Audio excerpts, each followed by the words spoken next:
All right, here we go. So, and in that process, I started to realize that it wasn't the person, it was what was going on around them. And so I decluttered their offices to help them get going at work. And then they would take me into their homes, and the organizing just became a life. I'm an accidental organizer, and it took on a huge life of its own.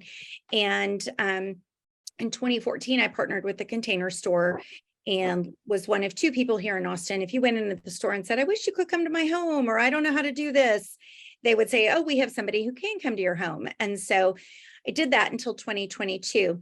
And you all probably have read enough magazines and watched enough Netflix shows to kind of see where the industry of organizing has gone over the years. And, back in 2014, the Container Store, has always been the place for people who like to organize, who like pretty bins, and who like pictures of closets with no clothes. And, everything is 2 inches apart and looks so beautiful and all one color and just beautiful.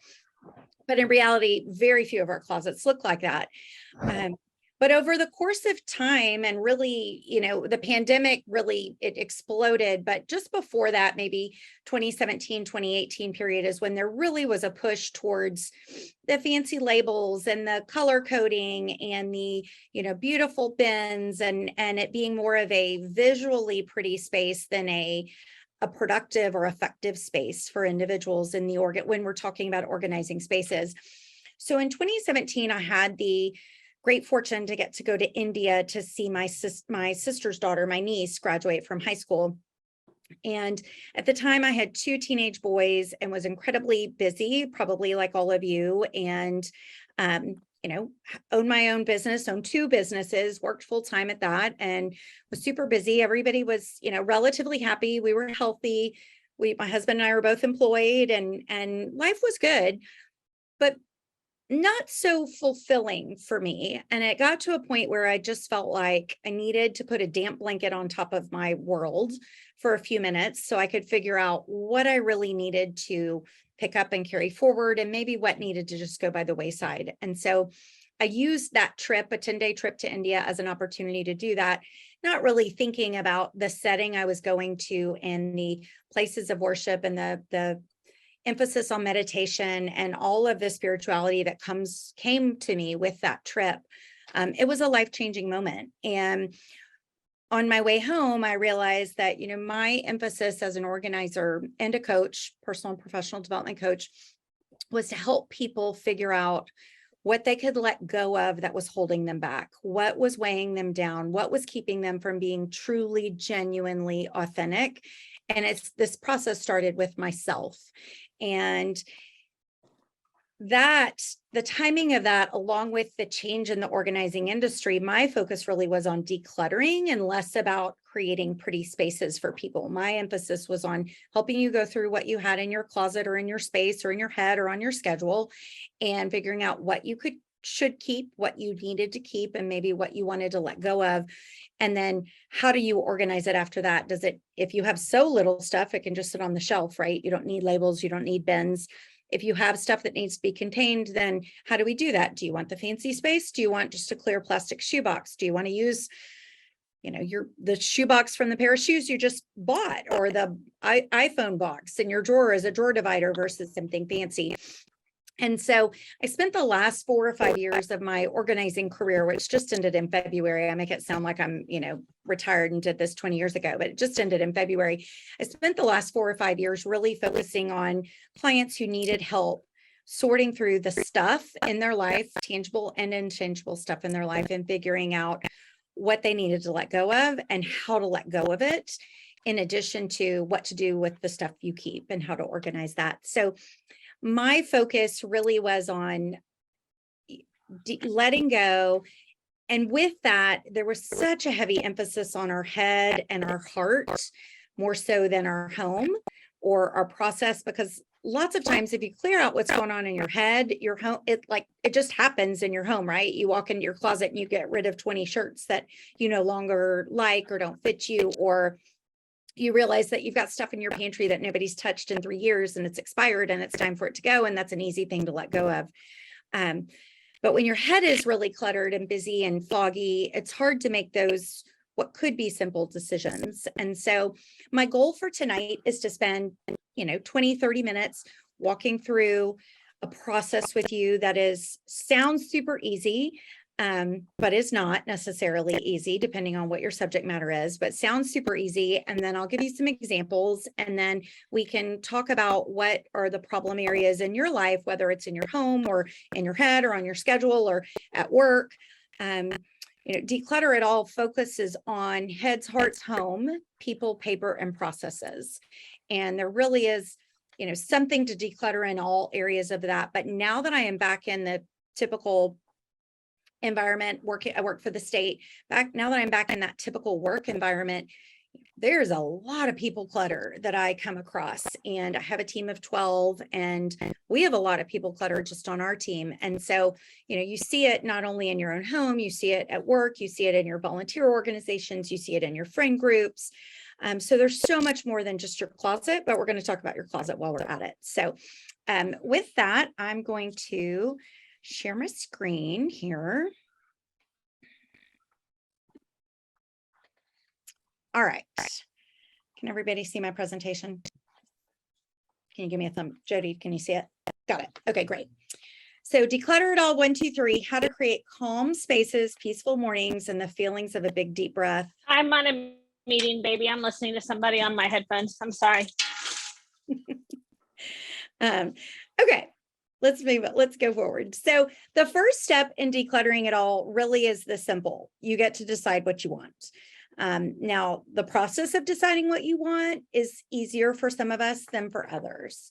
Sometimes this is where we run into the analysis paralysis, which is there's so many things for me to consider, and I get bogged down in the thought process of making one decision because of all of these pieces that go with it, or all of these other things going on around me. I don't even know where to start. And I'm here to tell you, pick something easy. So if this is really a big journey for you, if you are looking to declutter all areas of your life, start with the easiest. And I would say that typically is a pantry. Foods, I highly recommend going on your Facebook Buy Nothing group. If you don't know what that is, look it up on Facebook. It's called Buy Nothing, Buy Neighborhood. And you can go out there and say, I'm getting rid of this. Does anybody want it? Food is a big thing that people get rid of in our neighborhood. It's, I bought 48 of these at Sam's or Costco. My kids decided they didn't like them after they had 2. So now I've got 46 packages of fruit roll-ups or whatever. Give those things away. You've got birthday party napkins and plates and stuff like that. Your kids are 14 and you still have Little Mermaids sitting around just in case. Well, one of two things: either you have a really fun night and you throw it all in the drawer where everybody gets their paper plates and you just use them on a regular basis until they're gone, or give them away to somebody who has a little one that's having a Little Mermaid party. So, start with something easy and then work your way up. I would highly recommend in this process that you go through those first, second, and third step that I'm going to walk through with you for one area of your life. So if you want to start by making a list of, I want to declutter these 10 areas of my life, or these 10 spaces in my home, or 2 spaces in my home, 4 spaces at work, 3 volunteer groups that I'm in, whatever, make your big comprehensive list, pick one. And the first step is to decide what you want. Do you really want this container store closet that I have here on my on the screen, which is beautiful? I don't know how many of you have 7 cream shirts or 6 cream shirts and nothing else in your closet, but if you do, this is a great model to follow. In all of my years of organizing, I never ran into anybody that had a closet like this, except for one gentleman, and he was more than happy to get rid of things when he just decided he didn't want them anymore, because he could afford to replace and buy new things. And that was just his cycle. That's what he did. And so I would go in every once in a while and he would say, I don't wear any of this, get rid of it. And it was all very nice stuff, very good stuff. And, he would replace it. And his closet really did look like this. That is one person in 12 years of all of those clients in a situation like that. And so, most of us don't live in a world like this, but we can create something in our life that gives us the same feeling that the Marketers, Container Store, Real Simple Magazine, the Home Edit, that they're all trying to evoke in you by showing you these beautiful pictures. You can create that without having, only 6 shirts in your closet. Basically, you decide what is the best, the most important, loved items for you, and that's what goes in your closet. And we're going to talk about that moving forward. But that's what this picture I want to symbolize for you is, what is it that's most important to me? So is a morning routine really important to you? I started meditating during my trip to India, and I have not stopped since. It's incredibly important to me. I don't do it as often as I want. I don't have a solid morning ritual that is always on my vision board every single year. And I always have to start fresh because I've never gotten there where it is a routine process that happens every single day, but it's important to me and I love it. And I make time to do it when I can. And I want to continue to do that. And that I know I want. So I've decided for myself, that's what I want. Do you want more time with your kids? Do you want a clear schedule? You decide what you want. That's step 1. Step 2 is identifying where you are today. So you can see in this picture, this reminded me of the pandemic, basically, where people were sharing spaces at home. Multiple things were happening in the space. Maybe somebody's working from home, so maybe somebody's schooling from home. Maybe 2 people are in the same space trying to get it all done. Identify where you are and be brutally honest with yourself. There is nothing wrong in stating the obvious and the facts around where you are today. That's only going to help you with our next step, but you've got to be honest with yourself. So if you really are a hot mess in one area, like we like to say about ourselves, or if you really are uncomfortable in one area of your life, stop and make a list of why. Where are you? What makes you uncomfortable? What makes you unhappy about that? Is it just that your guest room is never finished? That's a personal example. I mean, it's always in transition. There's always a piece of furniture going in or out of there, or something being stored in there, or the curtains are never right. And so then I try something different and they're still not right. Or, is it something that simple, meaning very little emotional attachment for me? Or is it something really heavy, like this is a personal failure of mine, that I cannot keep this space clean, or that I cannot organize this space myself and I need help doing it, or that I have tried and my family continues to not follow the system that I put in place, and therefore it's a waste of my time. And now I'm angry about it because I spent a whole Saturday cleaning out the playroom or the office or whatever it was, and now it's a mess again. So why bother? And we're going to talk about some tips with stuff like that later, but be really honest with yourself, identifying where you are. So the first step is to dream pie in the sky. What is it that you want for yourself? What do you want this space to look like? What do you want it to do for you? The second step is, okay, where is it right now? This space is, and I'll use the picture you're looking at. This space is very cluttered. I've got a lot of books. It serves multiple purposes. I have multiple users. I don't feel calm when I go in here. I'm unable to focus and get my work done because I'm distracted by all the visuals going on around me.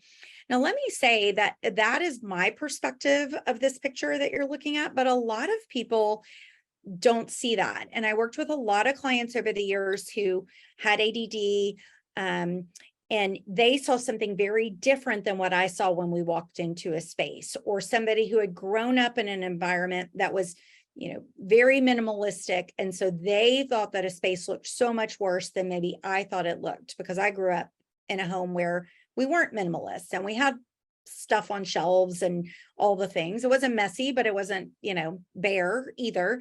And so your perspective, your filters, your mood, also, where you are today is going to impact the vision. It's going to impact what you see.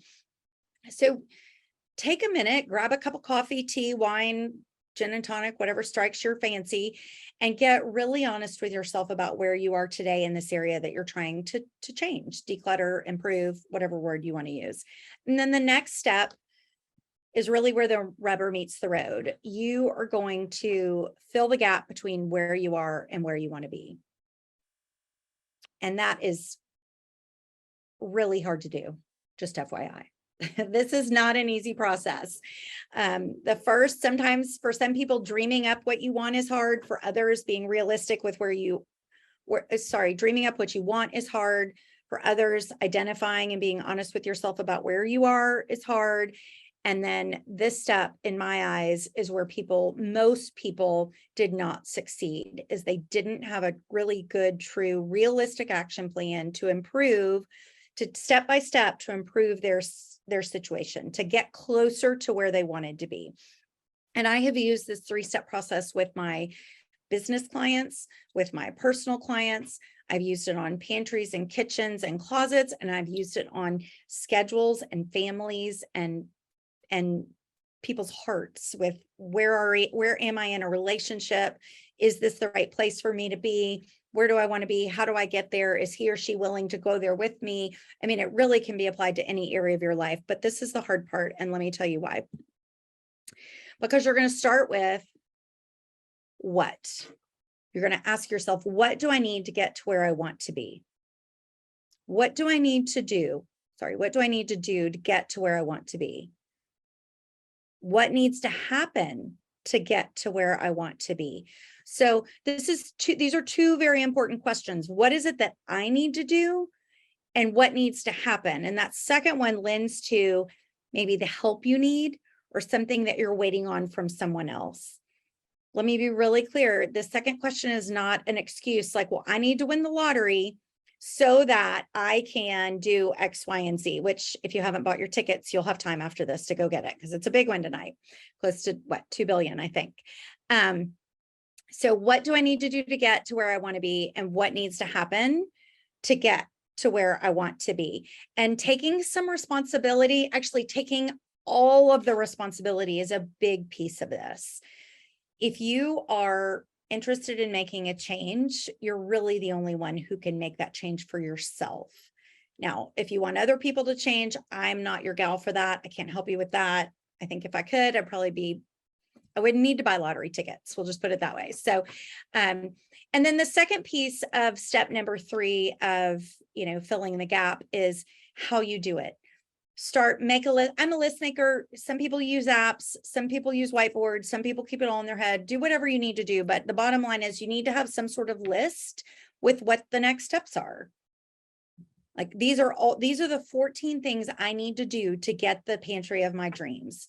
These are the 6 things I need to do to get my work done before 5 p.m. so I can go home, or I can log off or whatever and be present with my family tonight, or go and enjoy my child's soccer game, or go out with my girlfriends and do whatever I want to do.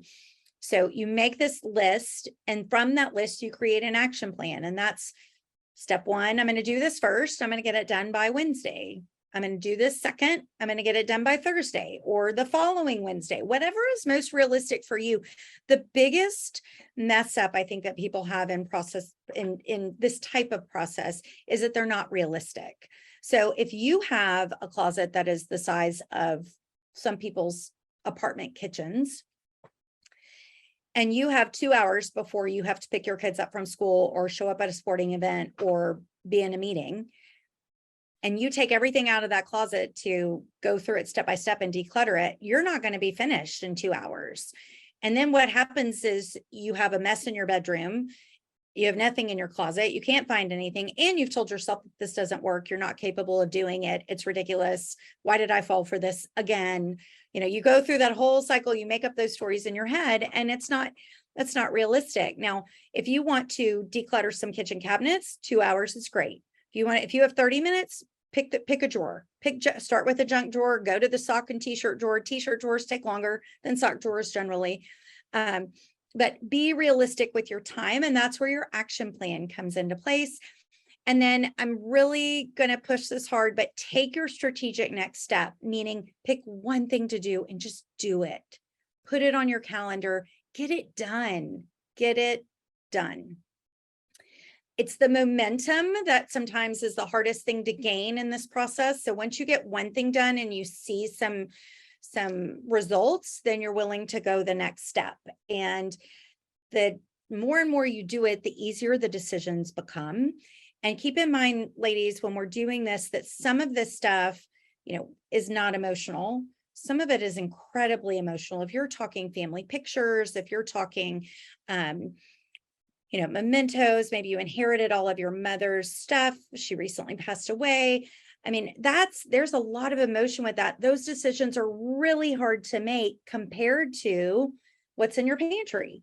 And so being realistic about that process, and maybe being realistic about what you can easily do versus what you want somebody to help you do, is another step too. So the reason my logo is the way it is because these are all the things that I found that I could declutter in the series, of my 12 years of business: heads, hearts, home, people, paper, and processes. So if you think about your life, and if you think about all of the things that you do have, say, participate in, that fall into these 6 categories, that's a lot of stuff, right? It's a lot of stuff. It doesn't happen overnight. It's similar to that baby weight gain where they say 9 months on, 9 months off. Well, if you think about it, if you've been in your home 10, 15, 30 years, 30 years in, I hope not 30 years out, but definitely not 3 months out, right? It takes time. I mean, Jody and I probably worked a good solid 8 to 10, if not 12 hours for 2 days straight, plus a little bit on either sides of that. And we tackled various areas of the home, but the whole home isn't done. And, and we got a lot of mental work done in there in between while sorting bases and everything else. But if you think about the amount of time you could spend decluttering your head, it deserves just as much time as your pantry or the paper in your office or your schedule or anything else. So I encourage you to keep that in mind as we move forward. So I'm going to stop sharing my screen right now, and I'm going to go through a couple of examples with you, and I would love it. You can put it in the chat or you can just unmute.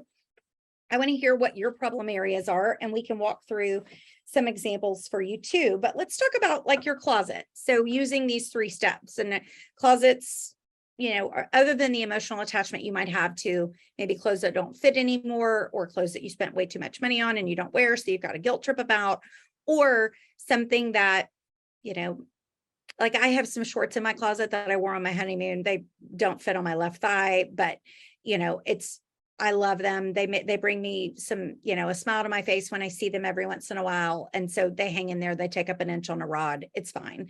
I have my grandmother's bathrobe from the night, or it's not really a bathrobe, her robe from the 1950s, which is hot pink quilted with a rhinestone belt buckle belt on it that I'm envisioning she walked around with, with little furry slippers and serving my grandfather a martini or something. And that takes up probably 3 inches on a rod, but it brings me some joy. I don't ever wear it. I have no intention of wearing it, but I keep it. So, we've all got stuff like that range from the doesn't fit anymore to the I don't care, I like it, so I'm holding on to it.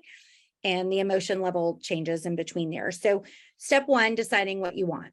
Do you want a pretty fancy closet?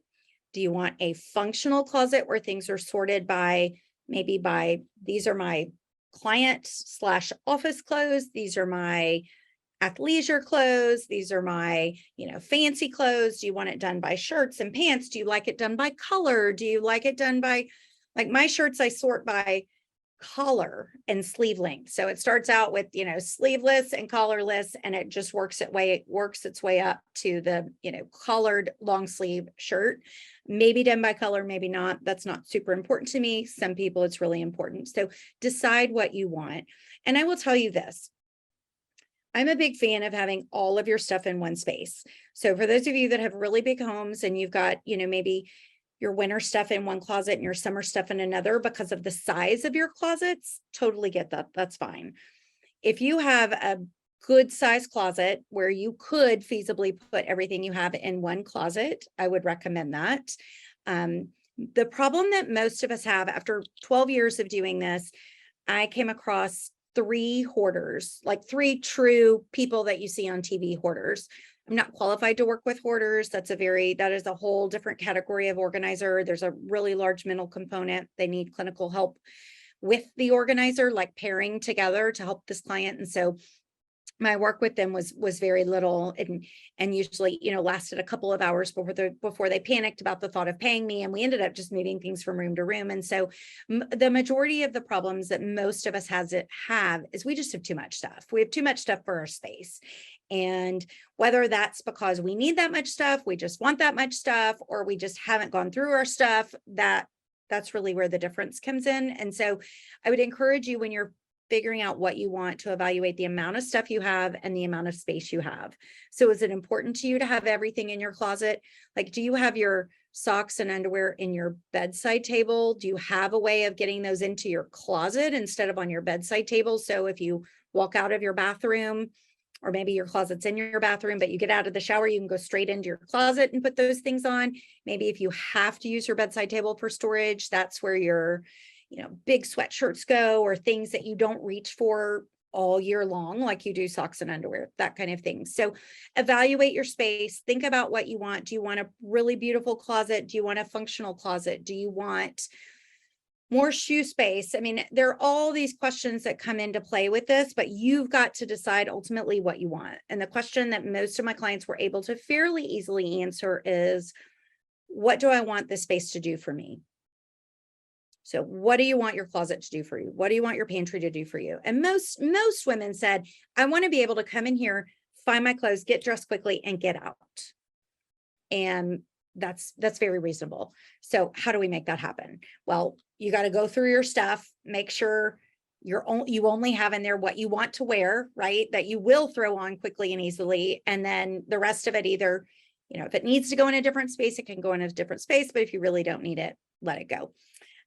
So examining the current state is the next step, right? Where are you? So you know what you want. Now let's talk about where you are. Okay, I have way too many pairs of black pants, or okay, I have 6 sizes of clothing in here because of my, in my case, menopausal weight gain.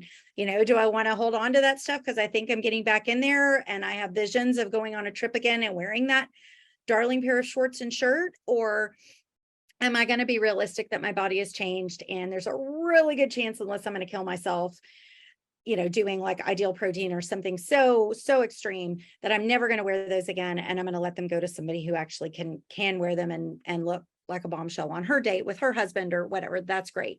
So identifying really, where you are. And my recommendation for those of you that have multiple sizes in your closet is that everything in your closet fits within plus or minus 5 pounds.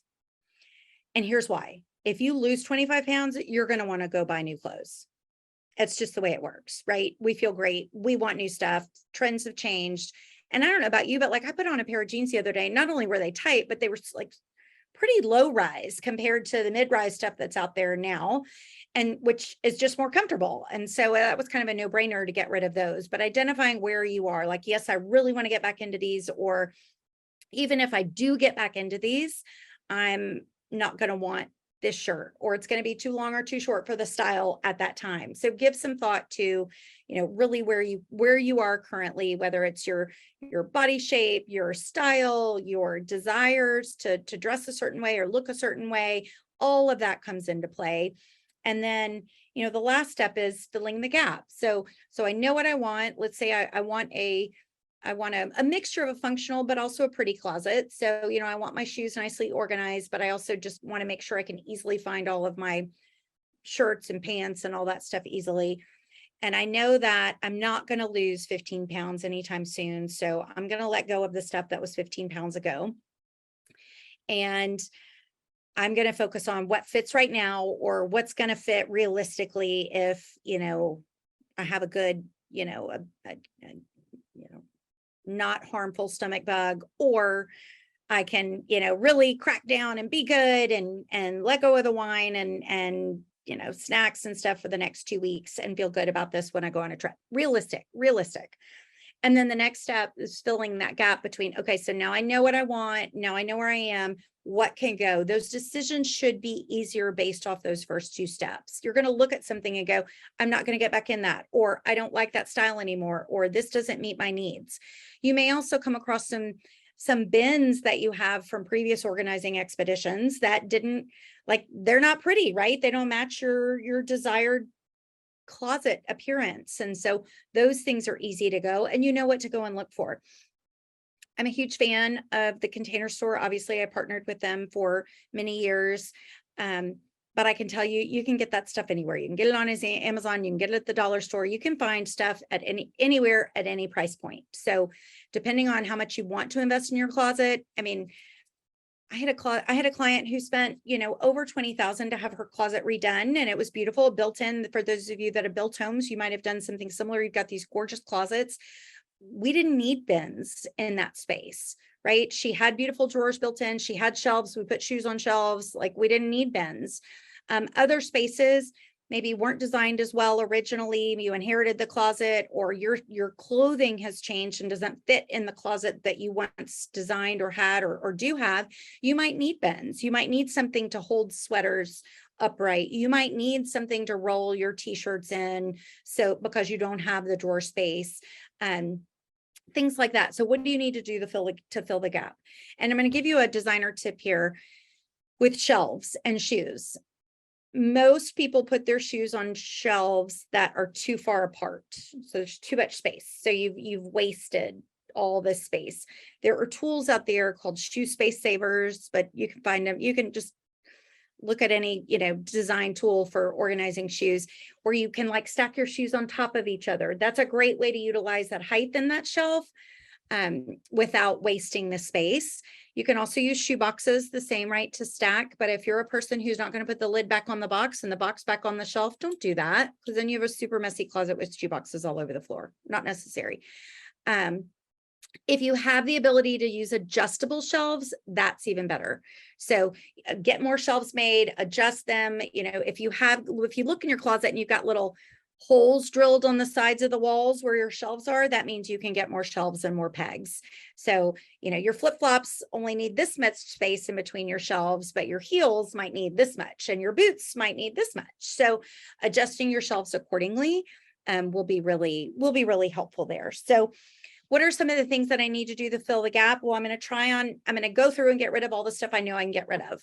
I'm going to try on all the stuff, right, that I need to try on. I'm going to put all my shoes back in boxes. I have some shoes that stay in boxes, and I have some that are in those shoe space savers. So just depending on what you do, you might need to put your stuff back together like that. You're going to take your clothes to donate them, or you're going to give them away. Please don't throw away perfectly good things. There's a Goodwill on almost as many corners as Starbucks is on. And so, find a group, an organization that is near and dear to you. And if you don't have one of those, find a Salvation Army, a Goodwill, or one of those bins in the parking lots where you can put stuff in. But if they are perfectly good and usable things, please take the extra step and donate them. If they're not, throw them away. There are some organizations that will do some of that for you, but you also don't want to put that on the organization to sort through your stuff if you've already done it. And then maybe you need to go buy bins and baskets. So I've got 5 or 6 things on my to-do list there that I can now create an action plan from. I pick 1 or 2 of those to get started. I schedule it on my calendar. I do it, and I'm on a roll, right?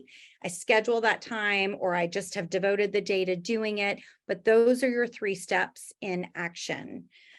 Before I move on to something that's not tangible like a closet, I'd love to open it up to a question. Did anybody have questions about the 3 steps or that process?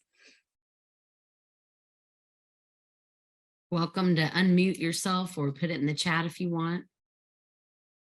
I did have one question about, we had a crazy cold snap last week, I believe. And all of a sudden I was like, oh, yay, my puffer vest and my fun puffer jacket that doesn't really go with anything but one thing, but it's super fun to wear. So I started putting all that in my closet, and I had just done some work to say, what realistically am I wearing in there? Because I do think there's so much to this with when I'm getting ready in the morning, and now I feel like my days are a little bit busier. I don't have time to sit there and go, how many pairs of black pants do I have? And anyway, But moving that winter stuff in, I see your point about needing it all to be in there, but I just need to be realistic about just how many fun puffer vests I need. Well, right. And I mean, a good fun puffer is great, right? I mean, I'm not here to tell you not to get it. Now, if you've got 6 of them and you wear them each once a season, that's probably not necessary. But, something to keep in mind is, what can you use in different ways? And so, like, some people would be like, well, I spent too much on this, I can't get rid of it, it goes with this one outfit. But is there something else that you could wear in that place, right? So if you don't absolutely love it, if you have to choose between the 2, and I do a lot with my clients of, Okay, you have to choose between the two of these. Which would you choose? And that doesn't necessarily mean we're getting rid of one, but I need to find out which one it takes priority. And so, you can kind of work through that. But I will tell you, if you have something that you love to wear, keep it, wear it. Wear it. Do not leave it in your closet to sit there for 3 seasons before you actually wear it. Do not wait for a special occasion to wear it. And you all in Dallas have, you have more seasonal weather than we do here in Austin. I mean, a lot of what we have in our if I said I'm going to take out all my summer clothes out of my closet, I would probably be taking out, maybe 2 feet of space in my closet, because nothing is true summer or true winter. We just do a little bit more layering. And I think we have I have a few too many coats, and that I want to keep in my coat closet, but I don't have any room for a guest to put a coat in. I don't really have guests who come in coats that need to put it in a closet, but if I did, I wouldn't have space for them.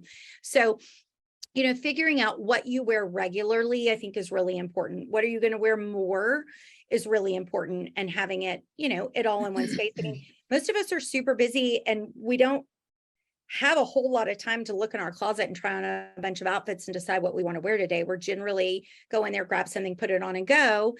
And if we're not doing that, it's usually an event that we've given thought to what we're going to wear. And so the outfit is hanging there and ready for us. So like when I went back into the workplace and have to be in an office 3 days a week, I actually created a section in my closet for, these are the clothes I typically will wear to work. And so, I'm not going to wear the black pants I wore today to work out to a happy hour. Those are my work pants, right? And so I have some stuff over there, and things may go from section to section, but I generally know where to go and look. And I will tell you a big goal of mine for myself, and I've, worked with many clients, and it's really hard to get to, but I continue to strive for this, is to be able to walk into my closet and pretty much get dressed in the dark and feel good in anything that I put on. And, in this mid-range of age, it's kind of difficult. Like a shirt feels really good one day and does not feel good the next. And, and you're like, oh my God, I can't do that. And I do try, I am, cognizant of, if I say that to myself too many times, it's probably doesn't need to be in my closet. But I also don't want so many choices that I really want things in there that I love, not things that are maybes, not things that are just so and so. So, it's a process. It takes some time. It's a lot of talking to yourself, but I don't know if you all probably found this out during the pandemic, like I did. Like, we don't need half the stuff that's in our closet. And even though we're our schedules are back to full throttle, I still don't feel like I need all of the outfits that I needed before, that the happy hour outfits and stuff like that. Like, everything just seems to be a little bit more casual, not quite, the expectations just aren't quite where they were early 2020. And so if you want an excuse for shopping, go ahead. But if you also want an excuse to let go of some things, I think there's an opportunity there. I see Angie has a question in the chat. Do you have any tricks for maintaining spaces I have already spent hours organizing? Angie, do you mind unmuting and just give me more information? Is this a space that only you use? Hi. Okay. So I have spent hours, and I kind of do seasonally, getting into my closet and organizing, and it looks really great for a little amount of time. And then I get really busy, and all of a sudden, shoes end up on the floor, or jackets don't get rehung, or one thing or another. And I'm just wondering if there are any tricks that I haven't thought of about simplifying things in the process of maintaining. Yeah. Okay. So I'll give you some tips. First of all, there's a book called Lazy Genius, which I recommend. And this doesn't directly answer your question, but there's a book called Lazy Genius, and she has come up with a few things that I think are brilliant. Like, she always wears black and denim on Mondays. Every single Monday it's black and denim. So, there are some ways to simplify what's in your closet based on your habits. And the reason I ask, Angie, is because, like, if we were talking about a common space, like a pantry or an office or something like that, my answer would be different. Since this is your closet and your space, I would say you're probably missing some systems in the upkeep of your organizing. So whatever you did to make it look beautiful, if that's not something that you can maintain daily, then you need a system to maintain it. And so one thing that I've used with plenty of people, and I actually use it myself, is like, I let my closet be messy until once a week is when I hang everything back up if I need to. I put all my shoes back in their space. So I give myself permission for it not to be beautifully organized all week long. I did this with my kids in their rooms as well. Like, you can live like a pig for a week, but we are not pigs. We don't live in that space all the time. So once a week, they had to pick up their rooms. I use that in my office and I use that in my closet. So my office desk, you all can't see it right now, but there's plenty of stuff on it. It's a mess. But there are 2 days a week where I actually schedule and spend somewhere between 15 to 30 minutes going through everything on my desk, filing it if it needs to be filed, putting it away if it needs to be filed. And I do the same thing in my closet. The housekeepers coming help me with that. Like, that's my trigger, right? Oh, they're coming. I want them to vacuum my closet. So I need to get everything up off the floor. But I typically do it once during the weekend and once during the week, but I give myself complete freedom to let my closet be as messy as it is during the week.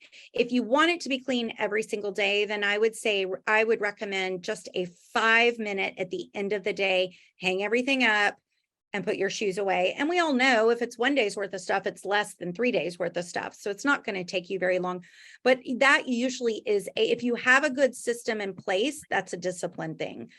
If you don't have a good system in place, what we would be seeing is, shoes wouldn't be put back up because there isn't a space for shoes, or things wouldn't be hung because there isn't room on the rod. But it sounds like that's not your case. Sounds like you've got a system because you're able to organize it once. Yes, thanks. That's super helpful. Okay, good. Okay, any other questions before I move on to decluttering your head and your heart? I'm just going to every once in a while sprinkle the chat with things because I'm fast and furiously taking notes. So okay, keep going, but just know if you see my messages, they're strictly for helpful hints. Okay, good. And one thing I want to say based off the answer I just gave Angie, I think giving ourselves permission to not have perfect spaces, not have perfect places all the time is really important. We tend to, every year we try to get more organized. Every year we try to lose weight. Every year we try to do this. We try to do that. We're going to exercise more. We have this goal for this, in some cases, perfection or ideal life. And then the reality of it is it's just not that easy, nor is it that necessary. So, we can be happy and we can be genuinely in a good place and have a messy closet.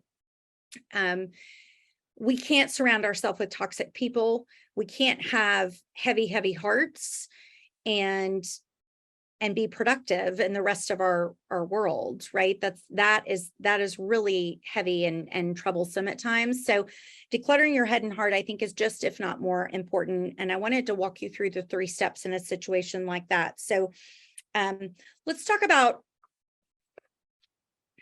a friend group that you have regular kind of get-togethers and happy hours with. And you decide that, you want to, this group meets once a month and you decide you're going this month, and that's all great. And you go and you leave that night and it's like, that just wasn't that fun.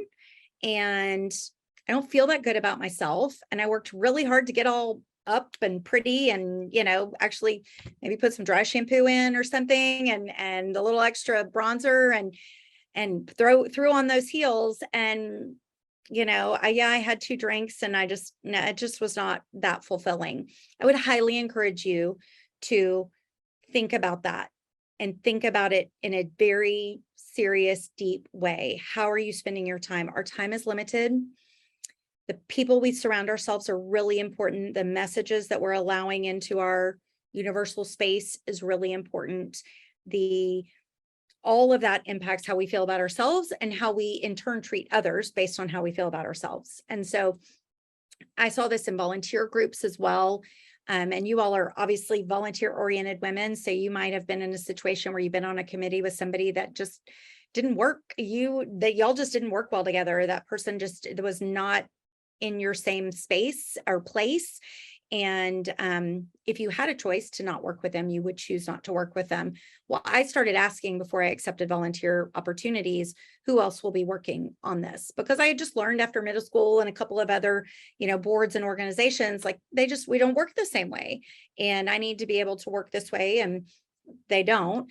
I have a good friend who is like, I'll do that, but here's the deal. Like, I do everything at 3 a.m. the night before. So if you want me to meet with you once a week for 6 weeks prior to this event, I'm not your person. So, knowing your parameters, right? That's deciding what you want and being able to say it. For those of you that have little children, I know you all have high schoolers or close to high school, but if you also have little children, something that was really helpful to me early on was when I decided only to volunteer on their path. So I had 2 boys, they played baseball. And so I only volunteered at the school or at the baseball fields. And that gave me the time to spend with them, but also giving back to the things that were important to them and didn't take me away from the family.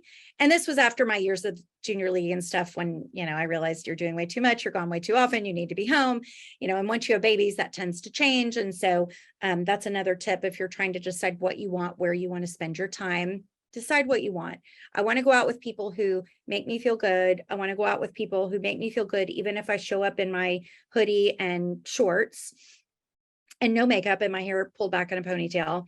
I want to go to places that are fulfilling to me. So maybe I'd rather meet my friends at a yoga class than at a wine bar, or maybe I'd rather go for morning walks with my friends and coffee than out to happy hours, because then I'm home at night with my family. Like, you get to decide what you want, how you want to spend your time. And I will tell you, I've been at dinner parties before, and I walked out of one of them, and I very vividly remember this. I walked out the front door at the end of it. I left early, walked out and said, those are not my people. I will not do that again. And it was a group that celebrated birthdays regularly. It just was not, it didn't feel right. The conversation was forced. It wasn't comfortable. It was very important for me to decide that's not what I wanted to do. I drew the line, haven't missed any of it. I still see the people in that group that I enjoy seeing. I see them in a different way at a different time. And, it was very empowering for me to be able to do that, but it also freed up my schedule from these mandatory dinner things that I didn't choose to do or want to do. So with your head and your heart, then you have to get pretty real with where you are right now. My tank is empty in this area of my life. I don't feel like I have the confidence that I want in this space, or I don't feel like I'm being utilized in this organization in this volunteer role, or in my professional setting. I don't feel like I'm in the right space. Where are you today? Because remember, the step is you decide what you want, you decide where you are, and then you fill the gap between those two places.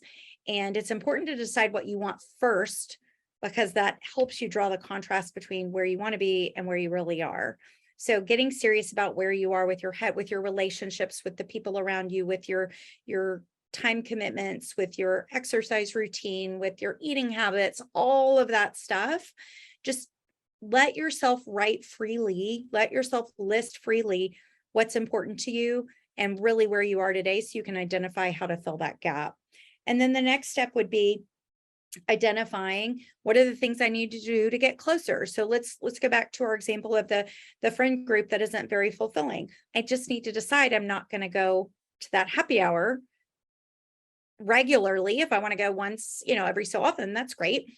But instead, I want to meet so-and-so separately. I want to go see these 2 people out of that group separately. I want to do something different with them. Or if it's a volunteer position and you don't feel fulfilled, or you don't feel like it's a good use of your time, okay, how do you work your way out of that position or off that board in a way that doesn't leave the board in a bind, right? Or leave the organization in a bind. If you're chairing a gala and you don't feel valued, I'm sorry, you still have to chair your gala, get through it, and then just don't volunteer again. Just say, my time here is done. Thank you very much. But if you are, a subcommittee on something and you're not leading and it's just not the best use of your time, there are really easy ways to walk away from that by just saying, I've decided this is not where I need to be right now. I need to be with my family, or I've got other pressing priorities and I just can't do anything about that. Those are all very valid reasons to step away. but making those decisions can be really hard. Saying those things can be really hard. I have a really good friend on this call right now who has a really hard time saying no. And she takes on so many things because she does so much great work for so many people. But you got to protect your space. You got to protect your time. You have to protect your mental health, your mental space. And more importantly, I want you all to come home at night from wherever you've been at whatever time that is, and walk in your front door and take a deep breath and be so happy to be home in your safe space with your loved ones, and be able to just put that computer aside and enjoy being home and with the loved ones. And there are seasons of life, we'll talk about that in a few minutes, where that's easier than others, but still, you just have to work through it. So that's an example of decluttering. You're using those 3 steps to declutter your head, heart. And then we already talked about your home. Any thoughts or questions on that? Anybody have any, like, oh, I totally don't agree, or I agree and now I need to go and do this? I'd love to get your feedback.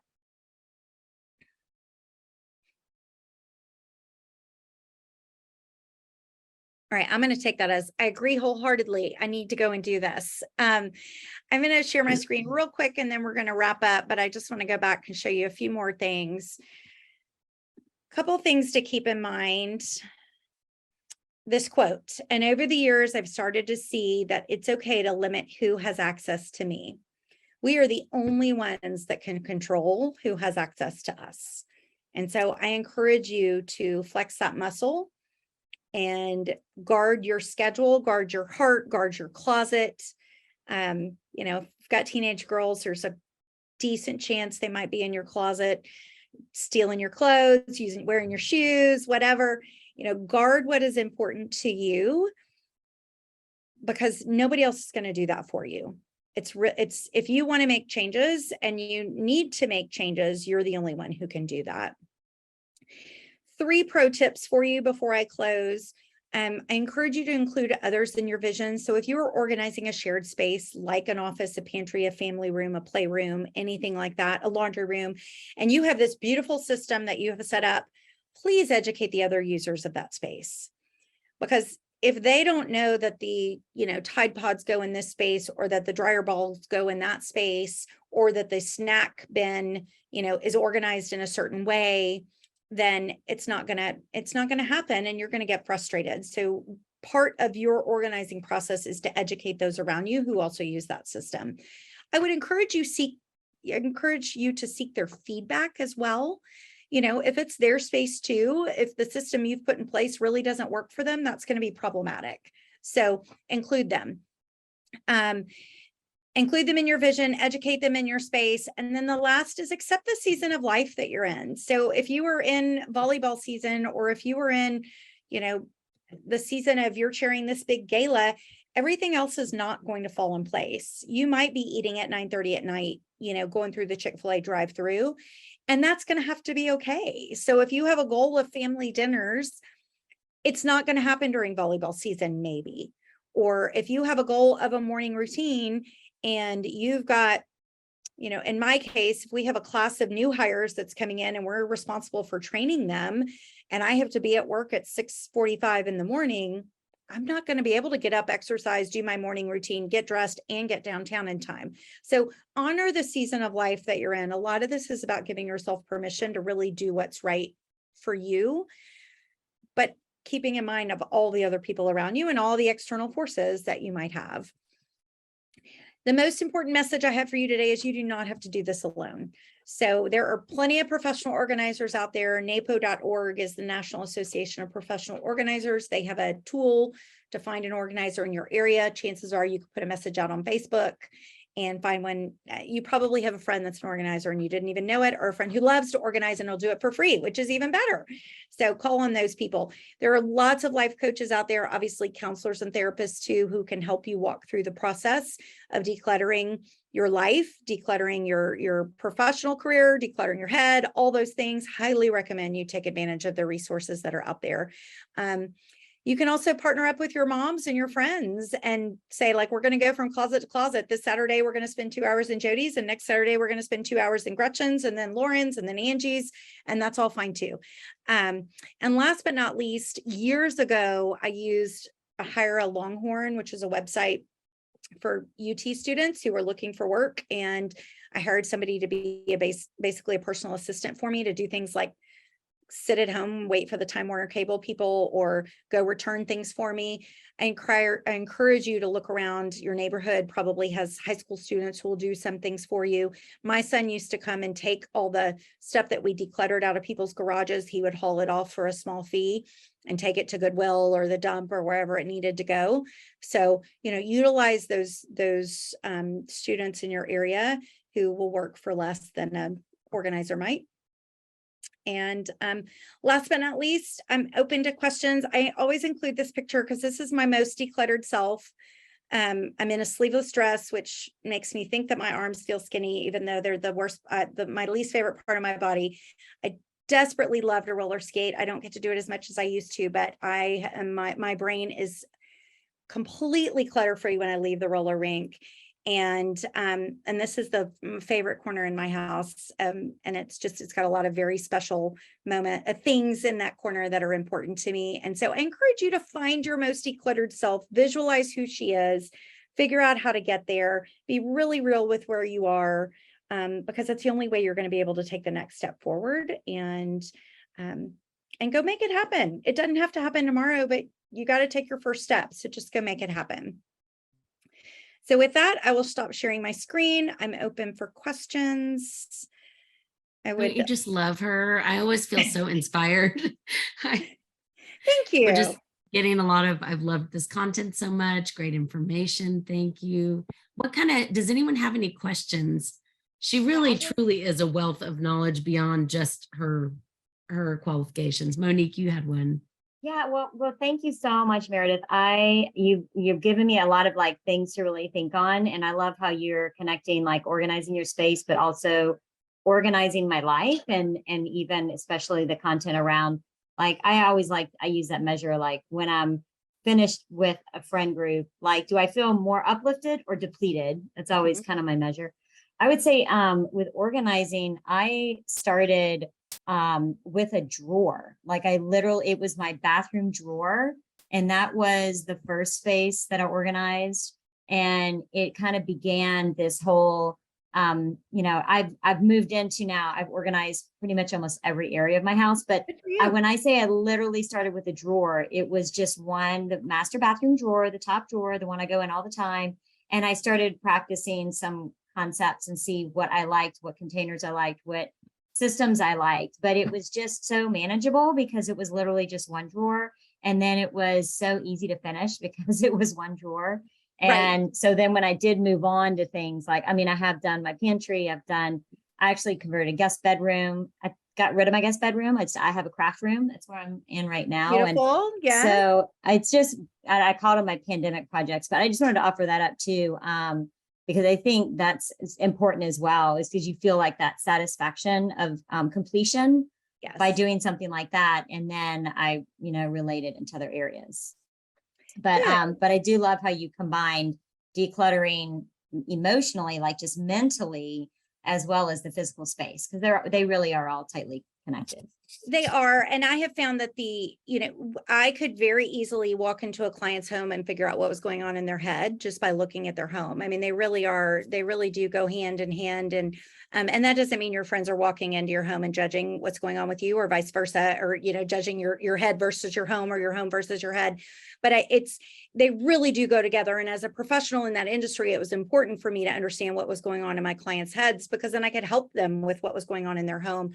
But it was amazing once we got something started, like you said, with your bathroom drawer, and you saw that result. You just needed that kind of push to get over the hill to do one more thing and do one more thing. And it gets easier. And I would highly recommend you start with the stuff that has little emotion. And just like Marie Kondo says in The Joy of Tidying Up, which I love her book. It's very extreme, but I do love her book, and I love her order of events in there. If you haven't read it, I love the order of the things when you do what. she saves all the emotional stuff for the end, because you will have experienced these victories and it gets easier as you go. And you like the space, you can feel it, like the energy opens up and you like the space, so you're willing to do it. So thank you for sharing. Who else? Lots of very positive feedback, enjoying the super content with a sense of humor. Good. Speaking of sense of humor, it was funny because Meredith helped me logically say, well, here's your oven and here's your stovetop and your refrigerator. So why are your plates all the way down there? Or why are you keeping your silverware here? So she was helping me think through processes, and it was hilarious. Even to this day, when my college daughter comes home, she'll be like, remind me again where the forks were. Where we put the So stuff. I have a tendency in my poor family, because I'll go on binges where I go, oh, I'm going to redo the pantry, but I never remind people, no, I've moved, because I have two different things, because I have one that's small and cute, but it doesn't store all the things I want it to. So I just laugh when my family's like, wait, where's the bread again? I'm like, oh, I didn't buy bread. So. And I didn't say, but I highly recommend that you do not get rid of other people's things without asking them, talking to them. So, the like, oh, it disappeared in the middle of the night kind of thing usually doesn't go well and doesn't build any trust. So, if you do that with your kids or your husband or anybody else, I just highly encourage you include people in the decluttering process. You really are doing your children a great service by helping them walk through that process themselves, deciding what they should keep and get rid of. Sometimes with school paperwork that can be difficult, or artwork, and all those things. So walking them through the process is actually really helpful. Teaches them some valuable skills before they have to go live in a shoebox of a dorm room, or anything else where they can't take everything with them. So all of my contact information is on my website. If you have questions, you're welcome to reach out. I respond to text and email equally. And I really enjoyed being with you today. My sons were in the Young Men's Service League, so I kind of did what you all are doing, but with the guys. And I look forward to hearing about all of your successes through Jody. Thank you so much, Meredith. This has You're been welcome. fantastic. Anybody else have any questions or comments? Otherwise, we can wrap this up. And I'm just so grateful to you, Meredith. You're welcome. Y'all Yeah, go get lots your of meeting thank credit. yous.